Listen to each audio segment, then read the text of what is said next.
So hello guys, good evening. तो चलिए देखते हैं व्हीटस्टोन ब्रिज।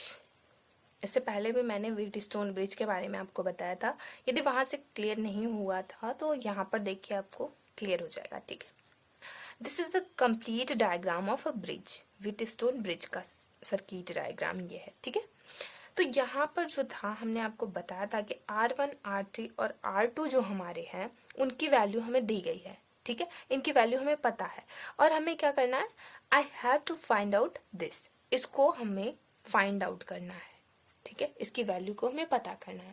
तो चलिए देखते हैं इसकी वैल्यू को हम कैसे फाइंड आउट करते हैं। ठीक है, हमारी जो इनिशियल कंडीशन होती है वो दो प्रकार की होती है। एक तो हमारा होता है कि अनबैलेंस कंडीशन, देन दूसरी होती है हमारी बैलेंस कंडीशन। ठीक है, तो जो हमारा अनबैलेंस कंडीशन है, यहाँ पे देखिए, जब हमारा ब्रिज अनबैलेंस है, अनबैलेंस कंडीशन उस टाइम क्या होता है कि जो आईजी है, ये हमारा आईजी जो गैल्वेनोमीटर लगा हुआ है डी और ए बी के बीच में, वो क्या होता है कि इसका जो आईजी का मान होता है वो 0 होता है। ठीक है, आईजी का मान जो हमारा होगा वो 0 रहेगा। तो यहाँ पर आईजी इज इक्वल टू 0। ठीक है, यहाँ पे हो जाएगा IG is not equal to 0 unbalance condition के लिए, बिकॉज ब्रिज जो हमारी है, ब्रिज इज अनबैलेंस। ये जो पोटेंशियल हमारा है वी डी और is not equal to V B. Potential यहाँ पर लिखिए, potential V D is not equal to V B. ठीक, V D is not equal to V B. Potential जो है वो बराबर नहीं होता है। Current will flow according to Ohm's law, IG is not equal to 0। ठीक है, ये हो गया हमारा अनबैलेंस कंडीशन के लिए। ये कंफर्म हुआ, कैसे हुआ।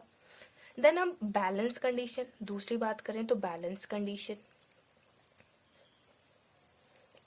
कंडीशन में क्या होगा कि हमारा जो आईजी है, गैल्वेनोमीटर के थ्रू जो करंट फ्लो हो रहा है हमारा, वो क्या होगा, 0 होगा।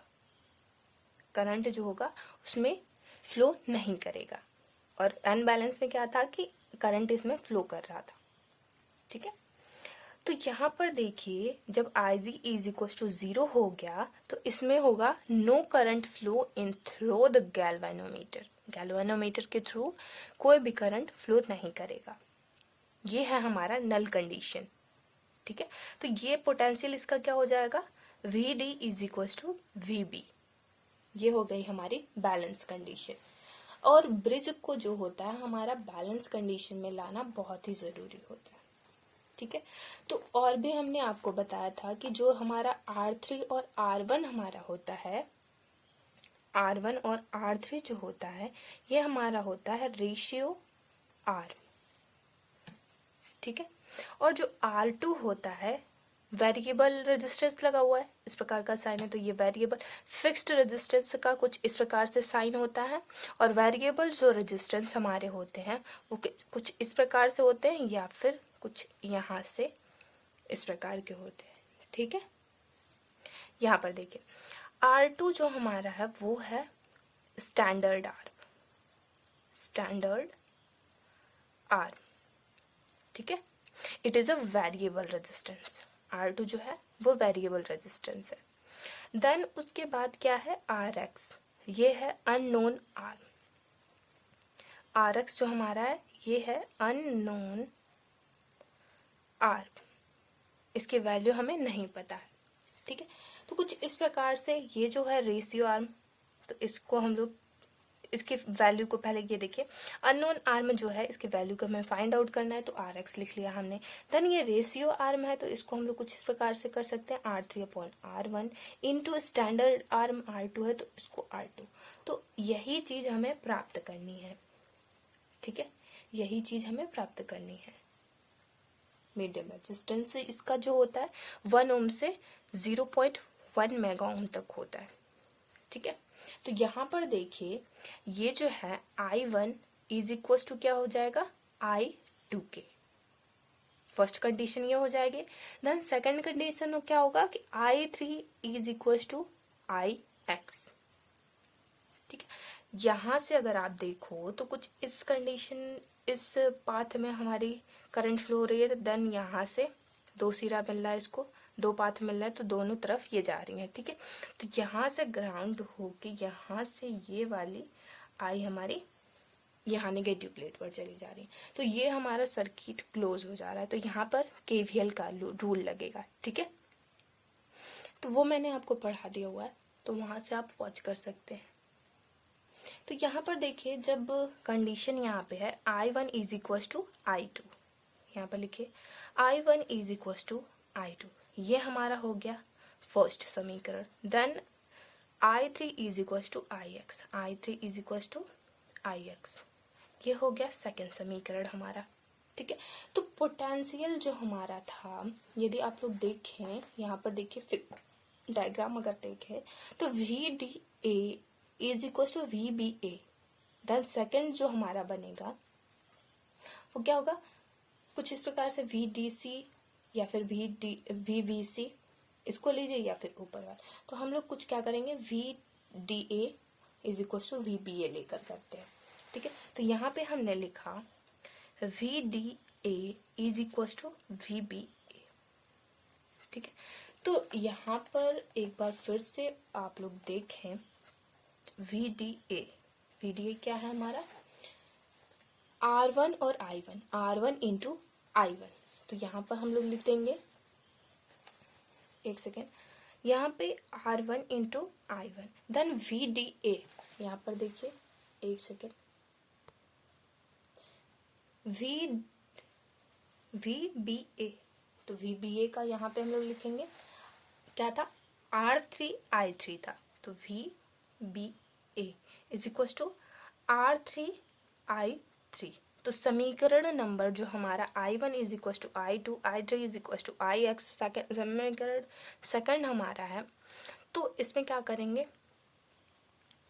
ये वाली हमने निकाला हुआ है, तो VDA is equal to VBA निकाला हुआ, तो इस वाले में रख देंगे, इस वाले से। ठीक है, तो ये हमारे हो जाएंगे R1 I1 is equal to R3 I3। इतना कंफर्म हो गया। इस वाली वैल्यू को VDA का R1 I1, VBA का R3 I3, इसको मान लीजिए समीकरण नंबर 3। ठीक है, तो अब यहाँ पर देखिए I1 की वैल्यू को हमें निकालना है।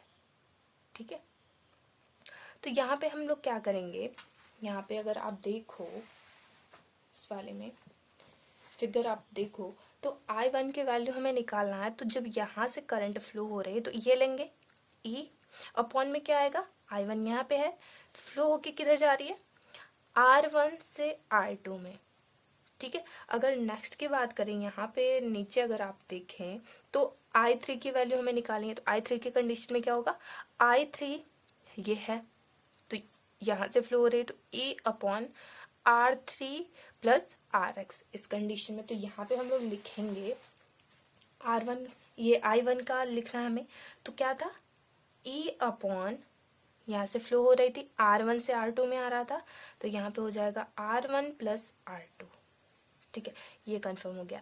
अब I3 का हमें निकालना है, तो I3 में क्या था, I3 यहाँ से फ्लो हो रही है R3 पे, देन RX में, तो E upon R3 plus RX। अब क्या करना है हमें, I1 और I3 की वैल्यू को समीकरण 3 में पुट कर देना है। तो कुछ इस प्रकार से ये हो जाएगा, यहाँ पे देखिए, यहाँ पे E हो जाएगा, then R1 upon R1 plus R2 is equal to R3, यहाँ पे E ये वाली वैल्यू हो गई, R3 यहाँ पे हमने रख दिया, देन ये हो गया R3 प्लस RX। इतना कंफर्म हो गया। तो यहाँ पर अगर आप देखो तो दोनों साइड में क्या कट रहा है, अगर आप देखेंगे ध्यान से तो ये जो E हमारा है वो दोनों साइड से कैंसल आउट हो जाएगा। ठीक है, तो बचा क्या, R1 upon R1 plus R2, इधर बचा R3 upon R3 plus RX। ठीक है, तो अब हम क्या करेंगे, तिरछा गुणा कर देते हैं, इसका इसमें, इसका इसमें। यहाँ पे दिख रहा होगा R1 R3, ये इसमें R3 plus RX is equal to R3 ये वाले, देन R1 प्लस R2 ये वाले पॉइंट्स को। ठीक है, अब यहीं पे हम लोग करते हैं तो ये कुछ इस प्रकार से हो जाएगा R1 R3 plus R1 RX is equal to R3 R1 plus R3 R2। अब देखो दोनों साइड में क्या कट रहा है, ये R1 और R3 कैंसल आउट हो रहा है, तो यहाँ पे क्या बचा R1 RX is equal to R3 R2। तो RX की वैल्यू हमें ज्ञात करनी थी, तो RX is equal to R3 R2 upon R1। ये है हमारा फाइनल आंसर। ठीक है, तो यही हमें क्या करना था, ज्ञात करना था। तो यहाँ पर देखिए यही चीज़ हमें ज्ञात करनी थी, तो हमें ज्ञात हो गया। कैसे, वो आपको पता चल गया कैसे हुआ।